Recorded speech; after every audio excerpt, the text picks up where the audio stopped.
Chapter 1, Section 2, The European Researches. The nations of modern Europe came into contact with the adherents of the Zoroastrian religion in the western part of India, where they had settled when they left their fatherland, Persia, to escape the persecutions of the Muslims, and they weren't persecuted because Islamic faith allowed it. And the backstory is kind of fishy, with a huge gap of hundreds of years. Already in the 17th century, manuscripts of the sacred books of the Parsis were brought to England as mere articles of curiosity, but were sealed books to everyone. The first who attempted to give a complete description of the doctrines of the Magi was the celebrated Oxford scholar Haug. In his very learned work, Historia Religionis Veterum Persarum Eormca Magorum, the first edition of which was published in the year 1700, the Common Era, he displays a vast deal of information on the Parsi religion derived from all the sources which were accessible to him, from Greek and Roman, as well as from Arabian and Persian writers, and tries his utmost to throw light on the religion of the Magi, so famous in antiquity, but being utterly unable to read the original texts of the Zend Avesta, though he himself was in possession of several manuscripts of them, he could not succeed in furnishing his readers with a real insight in that ancient creed. His work acted, however, as a stimulus to others to take more interest in the matter. The first scholar who made Europeans acquainted with the contents of the sacred books of the Parsis was the celebrated Frenchman Anquetil de Perron. His ardor and zeal are almost unparalleled in the history of scholarship. He happened once to see a facsimile of some pages written in Avesta characters, which was circulated as a mere curiosity. Actuated by the liveliest desire of earning the glory of first opening the Zend Avesta to Europeans, he suddenly resolved upon setting out for Western India in order to purchase manuscripts of all the sacred books of the Zoroastrian religion, and to obtain a thorough knowledge of their contents and of the religious customs of the Parsis from their priests. Being himself unable to afford the means required for carrying out his plan, he entered himself as a sailor in a ship of the French Indian Company, bound for Bombay in the year 1754, where he safely arrived after a very protracted and dangerous voyage.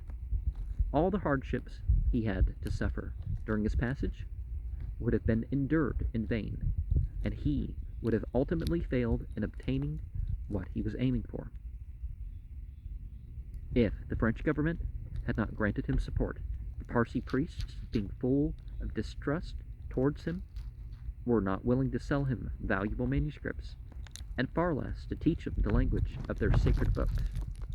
Since the Parsis and their priests have come more into contact with Europeans, this distrust has subsided to a great extent. Well, there was more reason for distrust after that, because the activity of missionaries and all that. The Desturs will now readily converse about their sacred books and their religion with any European scholar who really takes a benevolent interest in these matters, and are always willing to give him full explanation of rites and ceremonies, and even to lend him valuable and unique manuscripts, provided they are satisfied that he will not misuse the information he obtains.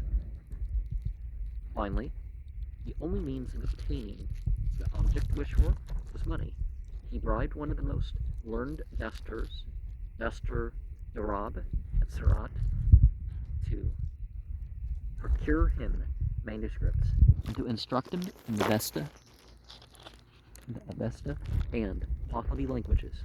But to ascertain that he was not deceived by the Destur, he opened an intercourse, communication, with some other priests, Kaus and Manjerj, and was very well satisfied at finding that the manuscripts he purchased first were genuine. When he thought himself proficient enough in the Avesta and Pahlavi, he set about making a French translation of the whole Zend Avesta.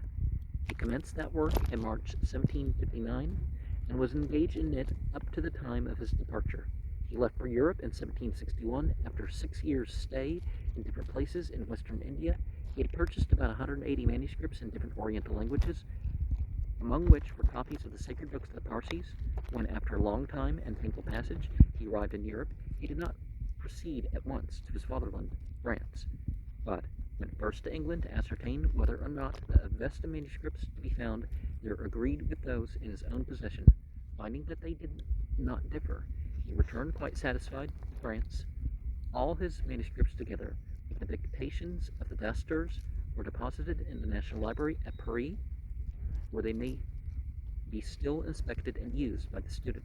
10 years after his departure from India, he published in 1771, as the fruit of his indefatigable zeal and industry, the following high important work in French: Zendavesta, the work of Zoroaster, containing the theological, physical, and moral ideas of this lawgiver, the ceremonies of the divine service, which he established, and several important traits respecting the ancient history of the Persians, translated into French from the Zend original, with notes and several treatises illustrating the matters contained in it.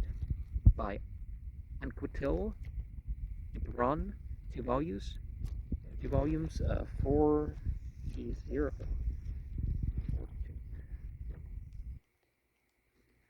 This groundwork for Avesta studies in Europe created an immense sensation when it was published. A new world of ideas seemed to have been disclosed to European scholars. The veil which covered the mysteries of the famous founder of the doctrines of the Magi seemed to be lifted, but the philosophers found themselves soon greatly disappointed.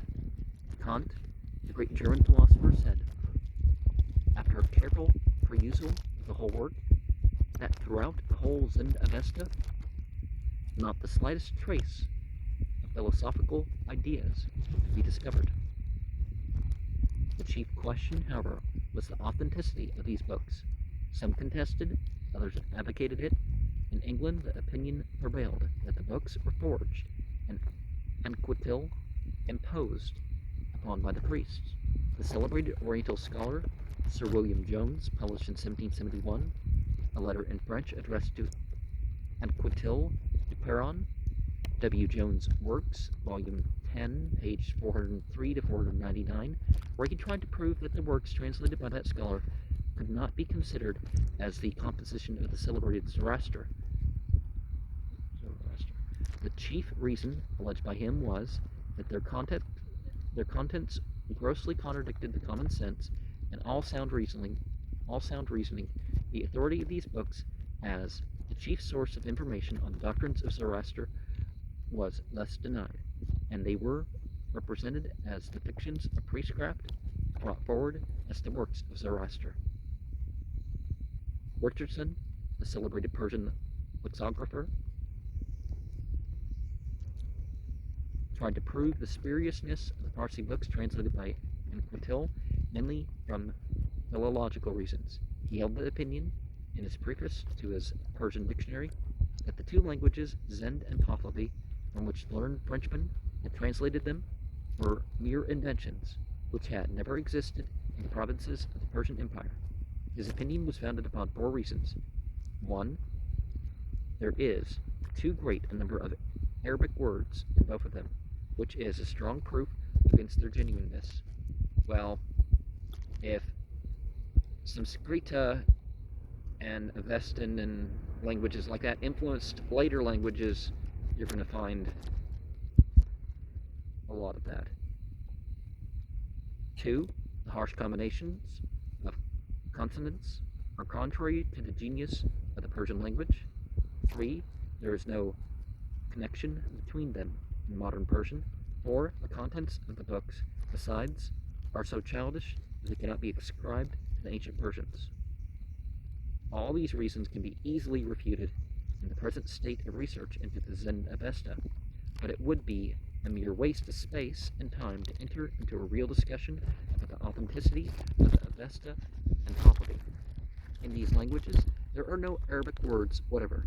The Avesta is written in a purely Aryan dialect, the elder sister of Sanskrit. Sanskrita is how they spell it,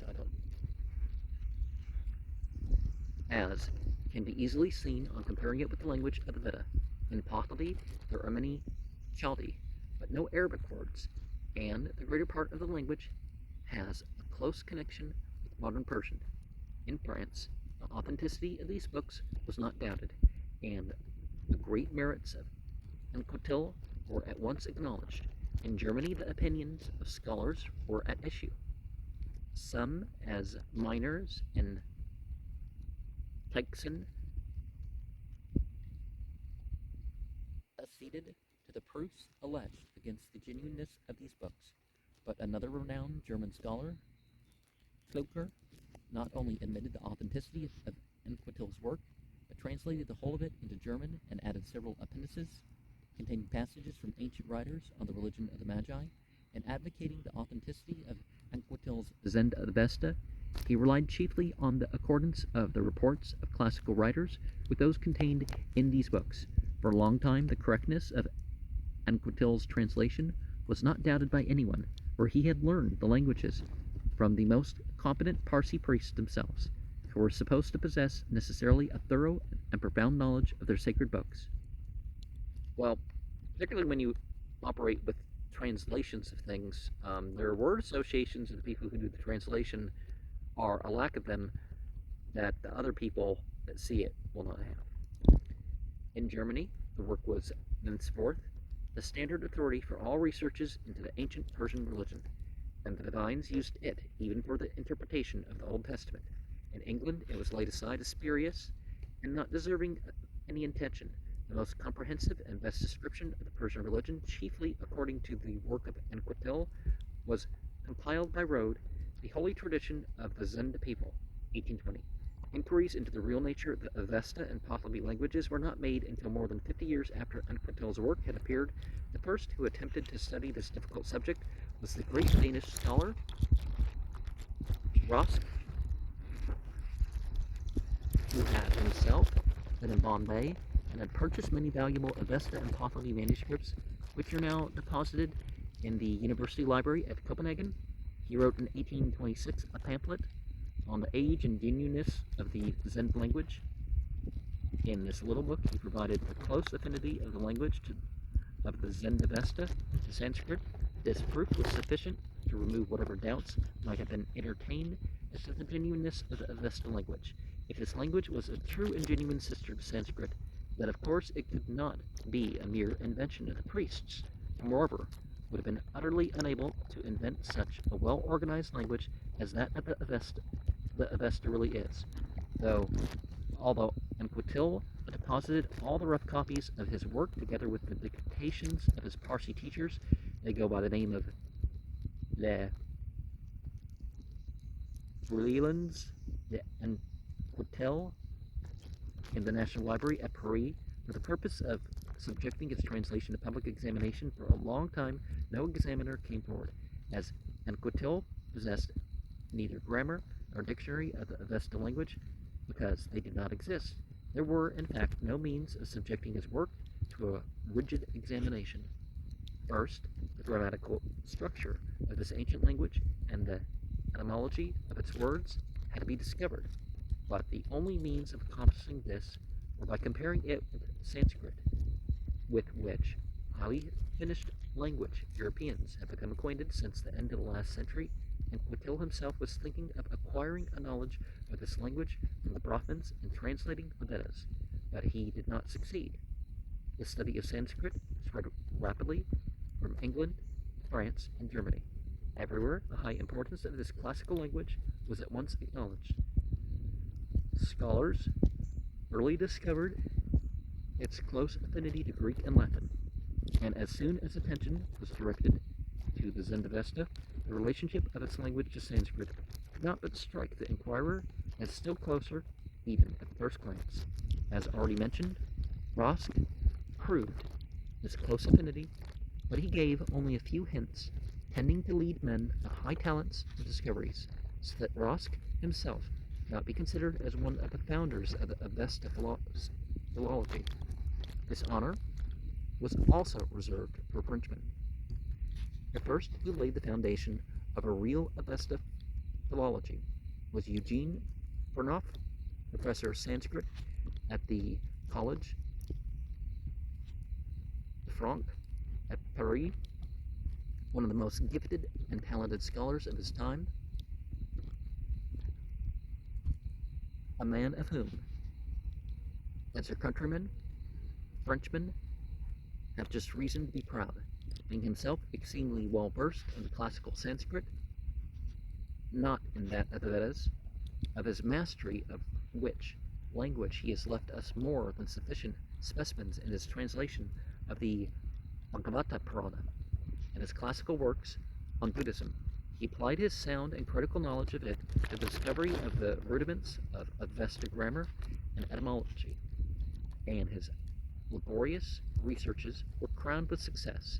He then first discovered the great incorrectness of Anquetil's translation, the necessary result of a total want of acquaintance with anything like the grammar of the Avesta language. In making his researches, he availed himself of Nirangusang's Sanskrit translation of the greater part of the Yasna, or literature, but criticized it by means of his comparative philology, chiefly with Sanskrit. Most of his researches he published in his excellent work entitled Commentary on the Yasna, 1833 to 1835, the Common Era, in which, starting from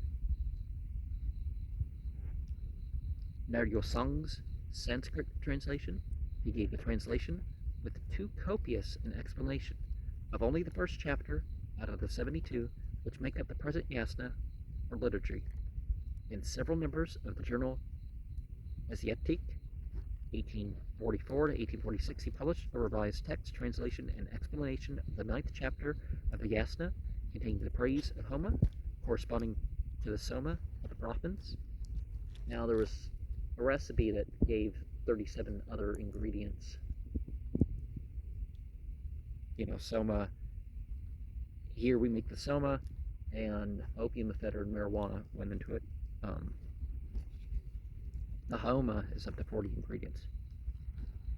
He published, besides the lithographed, the fairest copy of a Vendadad Sada, comprising the Vendadad Yasna and Visparad, without Pahlavi translation, which he found among the manuscripts brought to Europe by Anquetil. This was the first edition of the Avesta texts, which appeared in Europe in 1829 to 1843. After that publication, he relinquished his Avesta studies and engaged himself chiefly in researches into Buddhism. In 1852, a premature death put an end to his important discoveries in several branches of Oriental antiquities. Before proceeding to trace the further course of Avesta studies, especially in Germany, we may briefly review the merits of the two Frenchmen who have just claims to be regarded as the founders of our investigations into the Zen Avesta. Anquetil Duperron furnished Europe with the materials for these researches, and by his translation introduced the literary word to the chief contents of the sacred books of the Zoroastrians. His work, although utterly incorrect and inaccurate, nevertheless gives a notion of the whole of the Zoroastrian ideas. One could learn from his books the different names of the divine beings, the evil spirits, ceremonies, observances, doctrines, and the contents in general.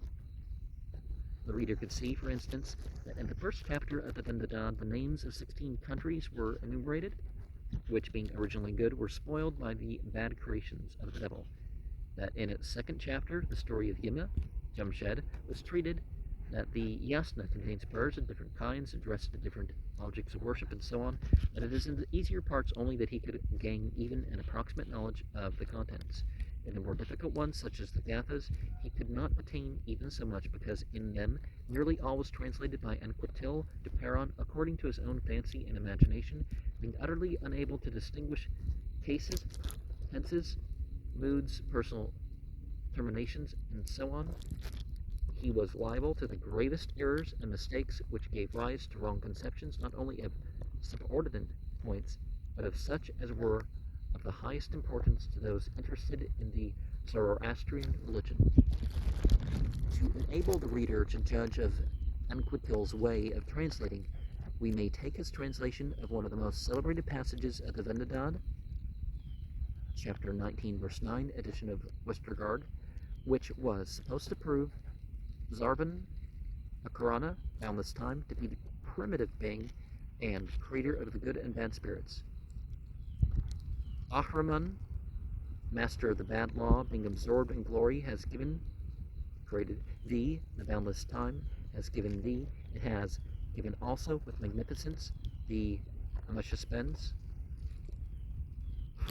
According to this translation, Hormazd and Ahriman are not the true primitive spirits, but they themselves were created by a supreme being called Zarvan Akarana, boundless time.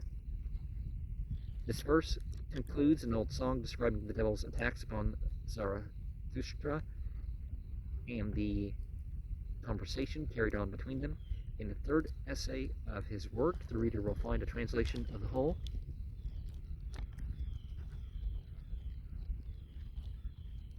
This doctrine, being altogether strange to the Zendavesta, as we shall see hereafter, was merely interpreted into this passage by Anquetil according to the teaching of his masters. The Dasturs, in consequence of his ignorance of the Vesta grammar, he translates the words Zruni Akarane as a nominative case, while a very superficial knowledge of the Vesta and Sanskrit grammar suffices to recognize both the forms as locatives. They are therefore to be translated only in boundless time, the subject of the sentence being Spento Ma'in Yush, the bountiful spirit. Well, the Amesha spends, the 7 or the 6, or creations too. Hormazd were the nominative case and the subject of the sentence, and then we should expect to find Zarva Akaranim. The right translation is as follows: O evil-knowing Angro Ma'in-Yush, Ahriman, the bountiful spirit made these weapons required to defeat the influences of the evil spirit in boundless time. That means only at a time unknown, at a time immemorial, or in the beginning. The immortal benefactors assisted him in making them. Although we may gather from this specimen that Anquetil's translation is nowhere to be relied upon, always lacking accuracy, yet we must thankfully acknowledge how much we owe to him as the founder of all researches subsequently made into the Zend-Avesta. Whilst the translation itself is utterly inaccurate and erroneous, his descriptions of ceremonies and rites are quite correct, as the author can assure the reader from his intercourse with Parsi priests. Anquetil was evidently a correct observer and an accurate describer of what he saw. His description of the cave temples at Salsette can be read on the spot a century after his visit as the only accurate account of them that had ever been published.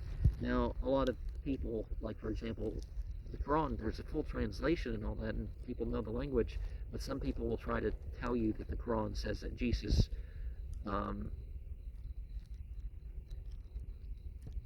things about Jesus that aren't quite there, right? Both Muslims and non-Muslims will try to put their own doctrines in there.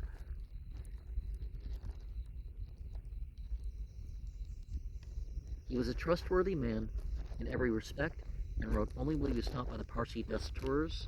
The European reader will not be a little astonished to learn that Anquetil's work was regarded afterwards as a kind of authority by the Dasturs themselves, as for instance the late high priest of the Parsis in Bombay, Adalji, Drabji, Rustamji, who passed for the most learned priest of his time in India, quotes in his Gujarati work, Mujizat e Zarathustra, The Miracles of Zoroaster.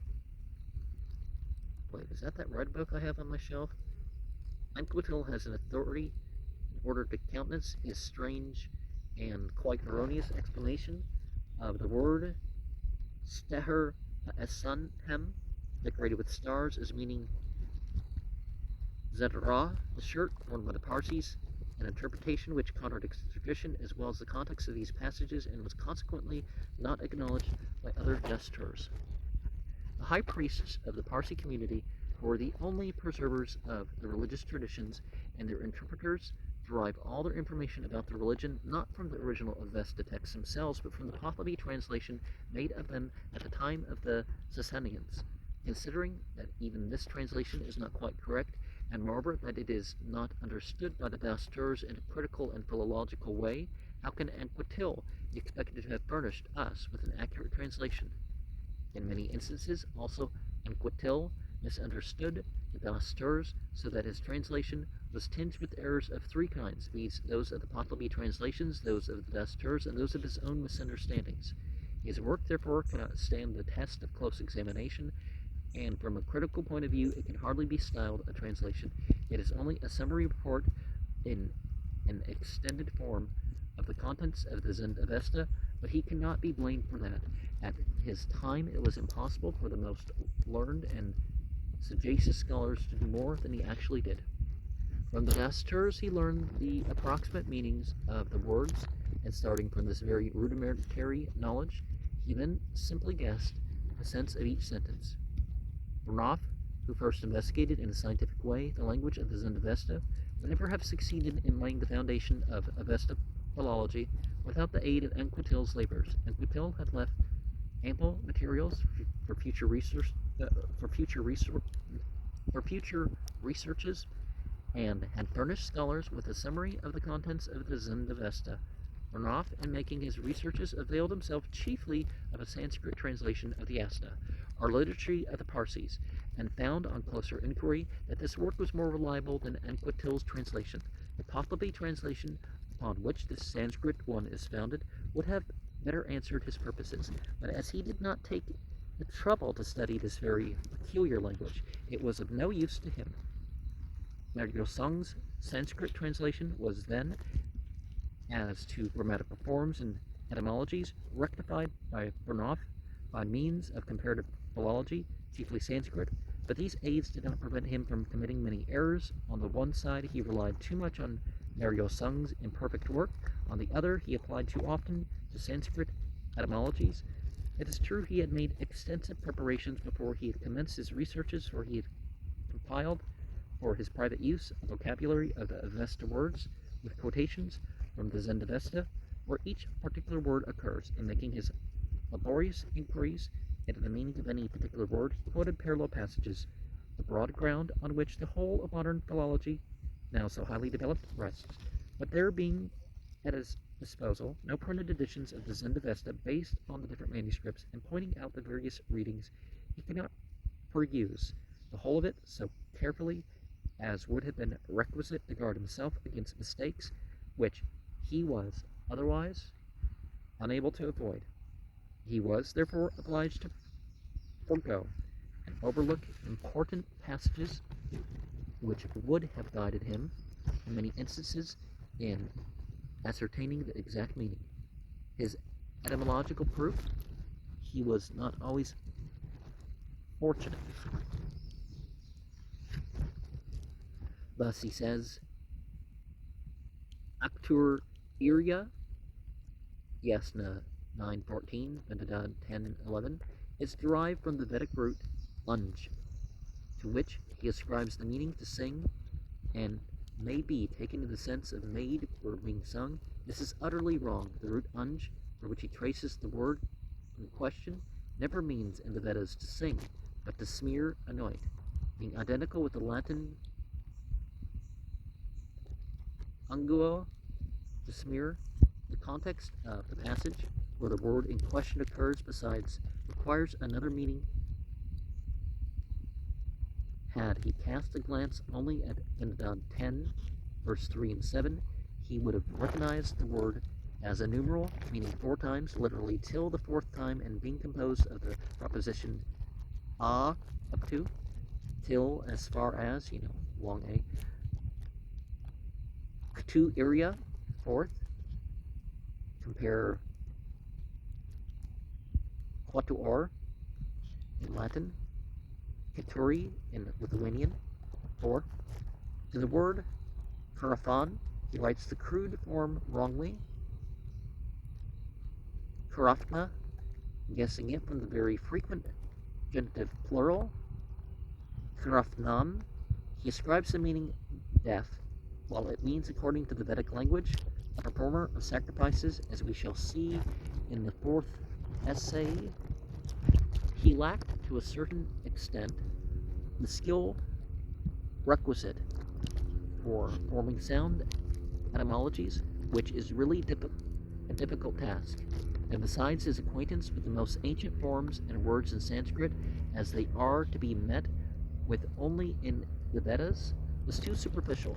The Iranian languages, such as Persian, the application of which requires even greater skill and knowledge than in the case of Sanskrit, were but little attended to by him. While Burnouf often failed in his etymologies, he was almost always successful in determining the grammatical terminations, their affinity to those in Sanskrit being too close not to be recognized at once by a good Sanskrit scholar, and notwithstanding some undeniable defects in his researches, he was the first who gave not a mere paraphrase or approximate statement of the contents, but a real translation of the 2 chapters of the Yasna, 1st and 9th. That was a great step taken towards a sound philological interpretation of the whole Zend-Avesta. But this great scholar seems to have become, in the course of his studies, weary of spending many years in the explanation of only a few chapters, and did not pursue his inquiries further. After having simply pointed out the way and partly paved it, he left it for others to follow in his tracks. His results refer chiefly to grammatical points and the meanings of words, but very little to the general contents of the sacred books of the Zoroastrian religion, or to its origin and development. About these matters, his knowledge went but little beyond that of Anquetil. He had no idea of the importance of the Gathas. He neither knew that their language differs from the usual Avesta language of the other books, nor that they are metrical compositions, their meters agreeing with those of the Vedic hymns, so that he was unable to trace even an outline of the history of the Zoroastrian religion and its sacred writings. This task was, however, at his time, too difficult to be carried out, but he discharged his duties as the founder of the first outlines of Avesta philology with an accuracy, faithfulness, and conscientiousness, and sagacity which endear him to every sincere reader and make his premature death a matter of deep regret. He was really a master in scholarship and scientific investigations, and every page he wrote, even where he erred, bears witness to the truth of this statement. Whilst the honor of having first opened the venerable documents of the Zoroastrian doctrine to the civilized world belongs to France, Germany, and Denmark, have claimed the merit of having further advanced the entirely new branch of philological and antiquarian studies. The first German scholar who took up the study of the Zend-Avesta was Justus Olshausen, professor of Oriental languages at Kiel. He intended to publish an edition of the Zend-Avesta according to the manuscripts extant in Europe, chiefly at Paris and Copenhagen, and to furnish the learned public with a grammar and dictionary. He commenced his edition by publishing the first 4 chapters of the Vendadad, or religious code of the Parsis, in the year 1829, but after this first number had appeared, he stopped his edition and relinquished this extremely difficult and, in many respects, thankless branch of studies. This fragment, published by Olshausen, and the edition of a copy of the Vendadad Sada, belonging to the National Library at Paris, by Burnouf, were the only means available for German scholars who had a desire to decipher the language and teaching of the great Zoroaster. The utter insufficiency of these, in order to make any progress in these studies, was felt by all Oriental scholars in Germany. They were therefore driven to content themselves with the results arrived at by Burnouf. The first who made an extensive and useful application of them, now and then adding some remarks of his own, was Francis Bopp, the celebrated compiler of the first comparative grammar of some of the chief languages of the Aryan stock. He tried to give an outline of Avesta grammar, chiefly according to the results arrived at by Burnouf, but nowhere made discoveries of so much importance in the Avesta language as that famous Frenchman had done. His sketch of Avesta grammar, scattered throughout his comparative grammar, although imperfect and incomplete as a first outline, was a valuable assistance to that increasing number of Oriental scholars who were desirous of acquiring some knowledge of the Avesta language without taking the immense trouble of investigating the original texts themselves. The first step to be taken by German scholars towards an advance in unraveling the mysteries of the Zend Avesta was to put themselves in possession of larger and better materials for the researches.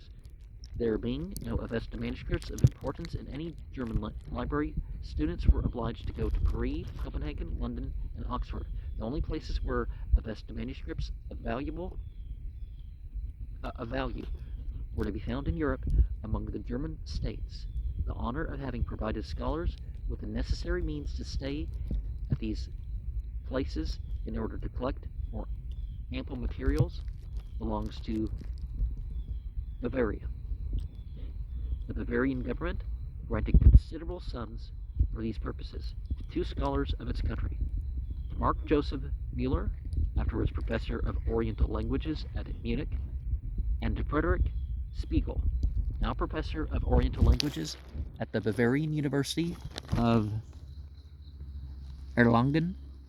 Müller went to Paris to copy the most important Avesta and Ptolemy manuscripts, and seems to have been very busy during his stay at Paris. He himself, however, made but little use of the materials collected by him. He published only two small treatises, one on the Ptolemy language in the French Asiatic Journal, 1839, treating solely of the alphabet, and one on the commencement of the Bundehisch in the Transactions of the Bavarian Academy of Sciences. Both are valuable, but chiefly based on Anquetil's papers, which the author thankfully acknowledged. Müller, very likely deterred by the enormous difficulties, like many others, then gave up this branch of study and handed most of his materials over to his younger and more energetic countryman, Frederick Spiegel. This scholar intended to give the learned world the first critical edition of all writings in the Avesta language, commonly called the Zend Avesta, to be based on a careful comparison of all manuscripts then extant in Europe. The materials left to him by Müller and Olshausen not being sufficient to achieve this task, he went, munificently supported by the Bavarian government, to Copenhagen, Paris, London, and Oxford, and copied all the manuscripts which he required for his purpose. His intention was not only to publish all the original texts together with the ancient Ptolemy translation, but also to prepare a German translation of them with the notes, and to issue both at the same time. But before he was so far advanced as to be able to publish a part of his large work, an edition of the Vendidad Sada, comprising the Vendidad Yasna and the Visperad in Roman characters, with an index and glossary, appeared in 1850 at Leipzig. The author of this really very useful work, which made the original text of the Zend Avesta known to the learned public at large, was Hermann Brockhaus, professor of Sanskrit at the University of Leipzig. Not being in possession of such extensive materials as Spiegel, he contented himself with the transcription in Roman characters of Burnouf's edition of the Avesta, pointed out in the footnotes of the various readings of Framji Aspendiargi's edition, published at Bombay in the years 1842 to 1843 in Gujarati characters to facilitate the researches of students. He added an index indicating in alphabetical order the passages where each particular word occurs. In a glossary distinct from the index, he collected the explanations of the Avesta words so far as they had been given by Burnouf, Bopp, Spiegel, and so on. It was a rudimentary Avesta dictionary, but of course very incomplete. The author confined himself only to these words which were already explained by other scholars. Now and then he corrected errors This useful book contributed largely towards encouraging Avesta studies in Germany. Knopf's edition and his commentary on the first chapter of the Yasna were too costly and comprehensive to become generally used among the students of German universities, but the work of Brockhaus formed a manual for those Sanskrit students who had a desire of making themselves acquainted with the sacred language of the Zend-Avesta. The German Sanskrit professors began now and then to teach the Avesta, but their knowledge of this language being very limited, they could not succeed in training young men for this branch of study so successfully as they did in Sanskrit. The subject is really so extremely difficult that anyone who is desirous of acquiring a complete knowledge of it is compelled to lay aside for many years nearly all other studies and devote his time solely to the Avesta. The language could not be learned like Sanskrit, Arabic, Persian, Hebrew, Chaldee, Syriac, Ethiopic, Turkish, Chinese, and so on, all which languages are taught in German universities, but of course not always at the same place. From grammars and dictionaries, in fact, the Avesta language, before it could be learned, had first to be discovered. But even to begin this task, a very comprehensive and accurate knowledge of several Oriental languages as the starting point for further inquiries was indispensable. In the meantime, the importance of the Avesta language for antiquarian and philological researches became more generally known, chiefly in consequence of the attempts made to read the cuneiform inscriptions found in Persia. The first language of these inscriptions, which are engraved at Persepolis and on the rock of Bisutun in 3 languages, is in Aryan 1, and decidedly the mother of the modern Persian.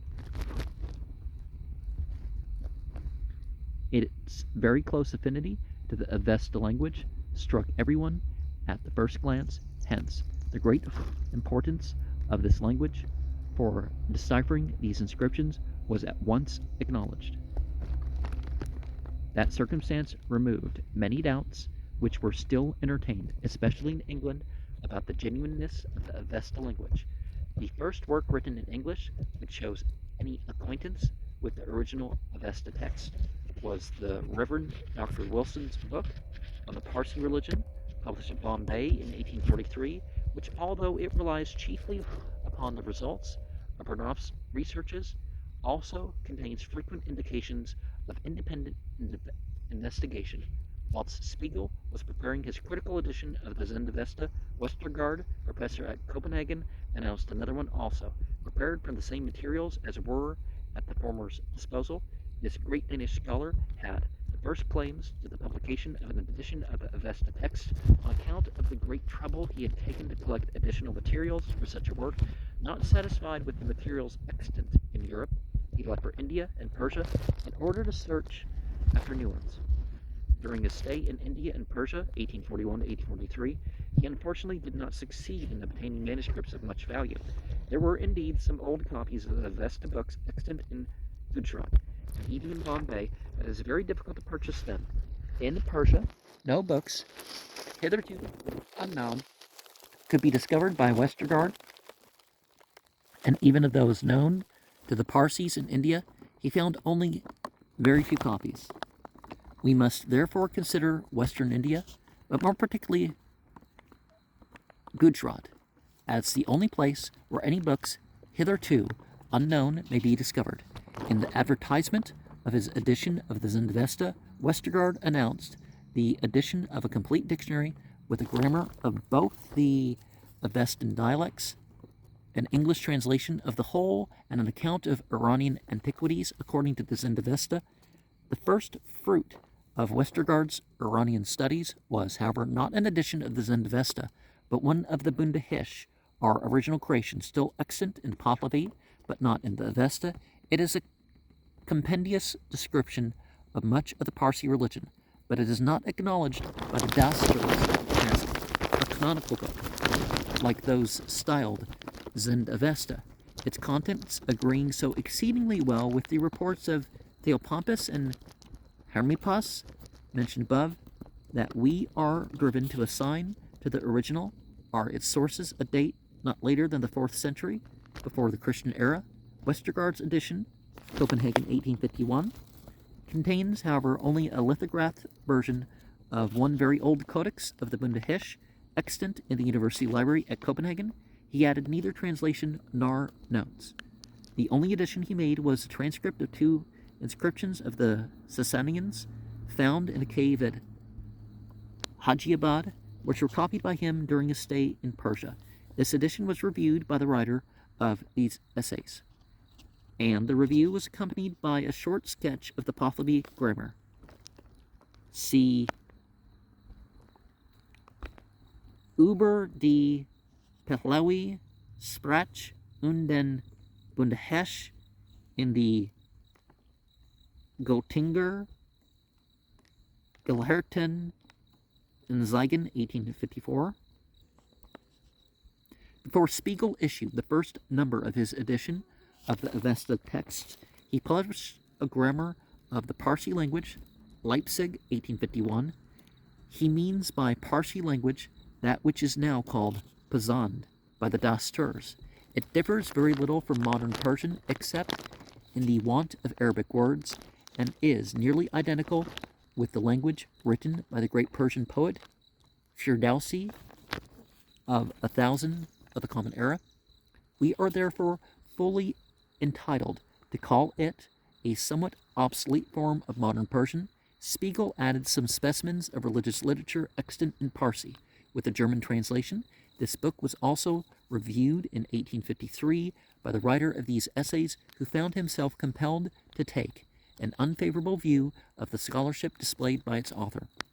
A short time after this grammar, the first number of his edition of the Zendavesta, comprising the Avesta text of about 10 chapters of the Vendidad, appeared.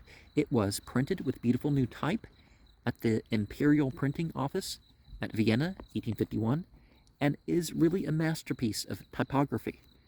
This number, containing the mere text, without either various readings or the Pahlavi translation, did not suffice to enable the reader to form a judgment of the way in which the text was edited, and the publication of the remaining portion of the Vendidad, together with the Pahlavi translation of the whole, was delayed until 1853. In the same year, the first number of Westergaard's edition, printed at Copenhagen, appeared. It comprised the text of the Yasna only, chiefly based on a very old codex written in 1323 of the Common Era. This codex is probably the oldest Avesta manuscript in the world and contains the Yasna alternating with its Pahlavi translation. Another copy of the same texts by the same writer, but dated 22 days later, is in the library of Dastur Jamaspji Minochi Barji Jamas Pasana in Bombay, but with footnotes indicating some of the more important various readings of other codices. This edition, although not printed with such beautiful type as that used by Spiegel, was very accurate and made a much better impression upon the student than that of his rival.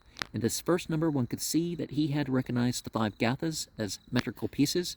These first numbers of Spiegel's and Westergaard's editions, together with Spiegel's translation of the whole Vendidad, were reviewed 1852, 1853, one of the most distinguished and sagacious Sanskrit scholars in Europe, Theodore Benfey, professor of Sanskrit at the University at Göttingen in Hanover. He showed that by a comparison with Sanskrit, which corresponds very closely with the Avesta languages, one might arrive at a much better understanding of the Zend Avesta than had been attained by Spiegel, who appeared to have relied chiefly upon the Pahlavi translation and the information supplied by Anquetil. This Pahlavi translation, made at least 1300 or 1400 years ago, would be a great assistance to any modern translator who understood it thoroughly, as it contains much traditional information which would be vainly sought for elsewhere. But this information is given in a character and idiom not only very difficult to understand, but also particularly liable to be misunderstood. In many cases, the Pahlavi translation fails to explain the original text are evidently misinterprets it.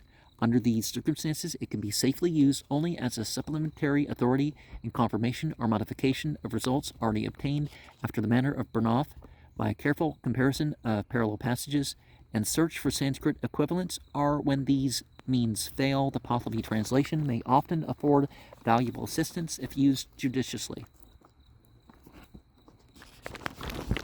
Before Spiegel published the second volume of his edition of the Zend-Avesta, 1858, containing the Yasna and Visparad with their Pahlavi translations, Westergaard succeeded in editing all the Avesta texts which are known as yet, and to him we owe, therefore, the first complete edition of the Zend-Avesta. The work is entitled Zend-Avesta, are the religious books of the Zoroastrians, edited and translated with a dictionary, grammar, and so on, by N.L. Westergaard, Volume 1, The Zen Text, Copenhagen, 1852 to 1854. But of the two remaining volumes, nothing has yet appeared. Westergaard knows too well the enormous difficulties with which the study of the Zend-Avesta is beset to come forward with a hasty translation, grammar, and dictionary. He knows that none but he who spends many years in mere preparatory studies is able to give anything like a correct translation of even a portion of the Zend-Avesta. That Spiegel did not understand how to avail himself of the Pahlavi translation is much better than Anquetil seems probable for many passages in this translation, but we may take the first sentences of the Vendidad as an illustration. The original Avesta text with the literal interlinear translation is as follows. Ma'rod ahuro mazda'o spitamae Zarathustrae azemdadam spitama spake Ahura Mazda to Spitama Zarathustra, I created O Spitama. Zarathustra so ramodaetim nuid kudan shaetim yed. Zarathustra, a place of pleasant formation, not anywhere habitable, if Ziazem nuidaed yam spetama Zarathustra so ramo, then I not should have created, O Spitama Zarathustra, a place of pleasant daetim nuid kudan shaetim vispo anhush astvau iryanem, formation not anywhere habitable, all the life existing into Iran. Vaja, fresh Navad, the pure wood had poured forth. So Iryanem Vaeja is one of the pronunciations of the land of the five tribes. This passage is rendered into the Pahlavi translation with an explanatory phrases, here included in brackets, as follows. Harmazd said to Spitaman Zarathustar, I created, O Spitaman Zarathustar, a delightful creation of a place where no comfort was created. This is where man is, the place where he is born, and they bring him up seems good to him. That is very excellent and comfortable. This I created, for if I should not have created, O Spitaman Zarathustar, a delightful creation of a place where no comfort was created, there would have been an emigration of the whole material world to Iran Vench, the earthly paradise. That is, they would have remained in the act. I think in Sanskrit, isn't it called Aryavatra or something like that? While their going would have been impossible, for it is not possible to go so far from region, Keshvar to region, except with the permission of the Yazads, angels. Some say that it is possible to go also with that of the demons. Spiegel's translation of the same passage is as follows. Ahura Mazda said to the holy Zarathustra, I created, holy Zarathustra, a place, a creation of pleasantness, where nowhere was created a possibility for drawing near. For if, holy Zarathustra, I had not created a place, a creation of pleasantness, where nowhere was created a possibility, the whole world, endowed with bodies, would have gone to Iryana Va'edja. In this translation, Spiegel differs from the Pahlavi in two notable instances, and unfortunately without a sufficient reason. The first deviation is with regard to the word spitama, which he translates holy, in accordance with Burnouf's explanation, which was assented to by all European scholars for a long time, but in Pahlavi it's translated by the paronymical objective spitamun. The spitamen are descended from spitama. Okay, but what does that mean, spitama? It was the ancestor of Zarathustra in the 9th generation, as recorded in the Pahlavi books. The Dastur's tradition confirms this explanation, and the word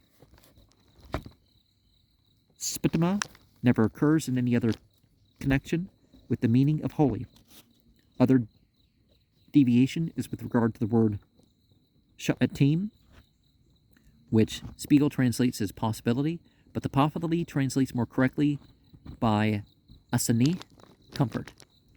It is derived from the root kshi, to reside, and the meaning of the sentence in which it occurs is that a place was made delightful which had previously been nowhere habitable. Spiegel now appears to prefer comparing the sha'atim with the Persian shadi, pleasure, joy, which is more in accordance with the Pahlavi. And this is quite a long article, so we'll have to continue at another time.